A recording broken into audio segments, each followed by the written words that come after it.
Hakuna kutoa password ya simu yako kumpa mpenzi wako hapa, hakuna. Ni bora mgombane, mpasuane, kuliko sentence inayofuata ni huyu ni nani? Mpigie, weka loudspeaker. Kama umeshindwa kujiheshimu wewe, tuheshimu sisi watu wazima wenzio. Hamna kutoa password. Kufumaniwa kuna fezea sana. Ni bora mtu abaki katikati, ajue nusu unafanya nusu ufanye, lakini ushahidi hakuna, kuliko akutane na ushahidi pale. Utadhalilika sana, utafezeeka sana, sijui utaweka wapi sura yako. Kwanza ndo utaachwa. Usikubali kuachwa, mtu hawezi kukuacha akiwa 50-50.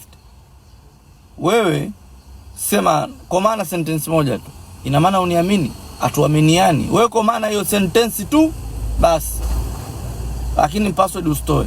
Hakuna kutoa password. Kama kazoea huko hapo, hamna kutoa password.